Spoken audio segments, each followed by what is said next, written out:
A delegação colorada já está em Goiânia, onde enfrenta o Atlético nesta segunda-feira pelo Campeonato Brasileiro.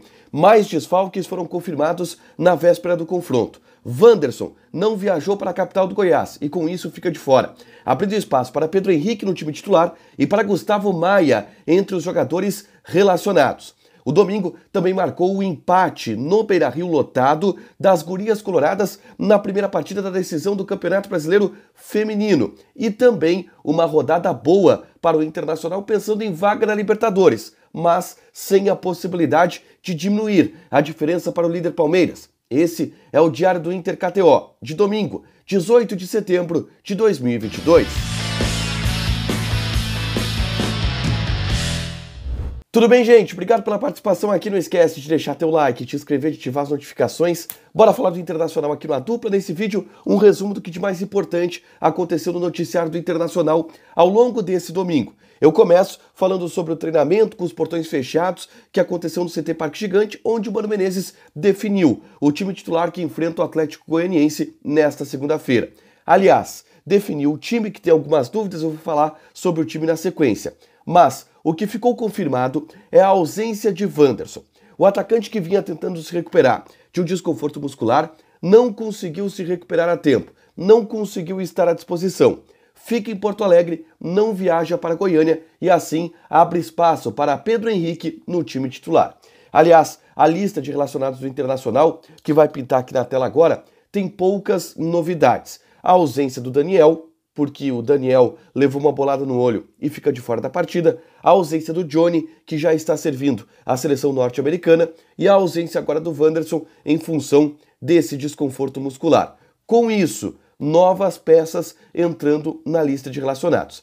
E eu quero destacar aqui o nome, o ressurgimento de Gustavo Maia, atacante que pertence ao Barcelona, tem contrato com o Internacional somente até o fim do ano, depois vai para o futebol português. O Gustavo Maia, com a ausência do Wanderson, volta a ser relacionado para uma partida do Internacional.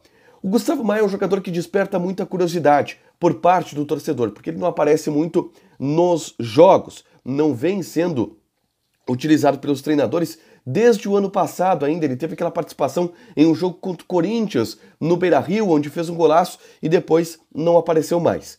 Eu vim acompanhando os treinamentos do Gustavo Maia. Eu sempre digo que ele não é um cara que se destaca muito. É verdade que nas últimas semanas ele até fez treinos competitivos, marcou gols em algumas atividades, mas ele aparecer na lista de relacionados também é fruto de uma ausência de outros jogadores do setor do Internacional. E aí o Mano pega o cara que está treinando um pouco melhor e coloca na lista de relacionados.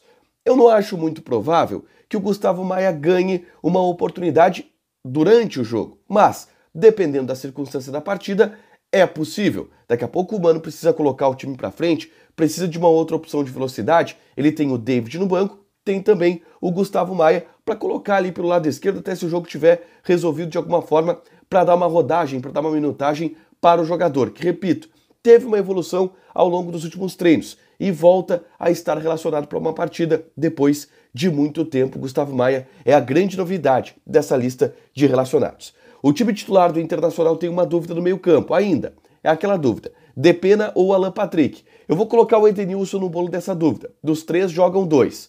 Time do Inter: Kehler, Bustos, Vitão, Mercado e René. Meio-campo de Gabriel, Edenilson ou Depena ou Alan Patrick, Maurício, Alan Patrick ou Depena ou Edenilson, Wanderson. Na frente, o Alexandre Alemão. Aliás, Wanderson não. O Wanderson tá fora. Joga o Pedro Henrique. Pedro Henrique e Alexandre Alemão. É o costume do Wanderson, mas o Wanderson ele tá fora por conta desse desconforto muscular, beleza? A rodada desse fim de semana, ela foi boa para o Internacional, principalmente pensando naqueles adversários que estão logo abaixo do Inter. Por quê? O Corinthians perdeu para o América Mineiro pelo placar de 1-0 e o Flamengo perdeu para o Fluminense pelo placar de 2-1. Isso significa que o Inter está mantido, aliás, foi ultrapassado pela equipe do Fluminense apenas na vice-liderança da competição, mas uma simples vitória recoloca o Internacional na vice-liderança do Campeonato Brasileiro e freia o Flamengo lá embaixo. O Fluminense passou o Internacional, mas a notícia ruim a notícia boa é que o Inter não sai do G4, o Inter poderia estar até em sexto no final dessa rodada de domingo, mas a notícia ruim é que o Palmeiras venceu o seu confronto contra o Santos e assim disparou 11 pontos de distância do Internacional. Se o Inter venceu o Atlético Goianiense, volta para os 8 pontos de distância que existiam anteriormente, mas a possibilidade de diminuir a distância nessa rodada já não existe mais. Nessa tarde de domingo, eu gravei um vídeo falando sobre Johnny, o meio-campista que está servindo a seleção norte-americana e que tem alguns trunfos para disputar a Copa do Mundo. Ele vai para essa convocação bem mais confiante do que o que ele teve em outros momentos. E eu explico o motivo para isso aqui. Clica, assiste para saber também um pouco das chances que o Johnny possui de disputar a Copa do Mundo do Catar em 2022. Nesse domingo, o grande fato do ambiente do Internacional foi, com certeza, a primeira partida da final do Campeonato Brasileiro de Futebol Feminino. 36 mil pessoas no Beira-Rio, o recorde absoluto de público para um jogo de futebol feminino. O Inter fez uma boa partida contra o Corinthians, empatou em 1-1 e leva agora a decisão lá para a Neoquímica Arena no próximo sábado. Dá para ganhar. Eu falei sobre esse jogo no vídeo que também está aqui em cima, é só clicar para assistir. Para fechar, gente, vamos falar de KTO. Eu vou passar aqui também as odds do jogo do Internacional dessa segunda-feira. O Inter é ligeiramente favorito contra a equipe do Atlético Goianiense. Odd do Atlético 3,25, odd do empate 3,2, odd do Inter 2,33. Joga lá, te registra, coloca o cupom ADUPLA que tu ganha 20% de bônus em cima do teu primeiro depósito. Deixa teu like, te inscreve, ativa as notificações que vai ter mais conteúdo aqui no canal. Beijo!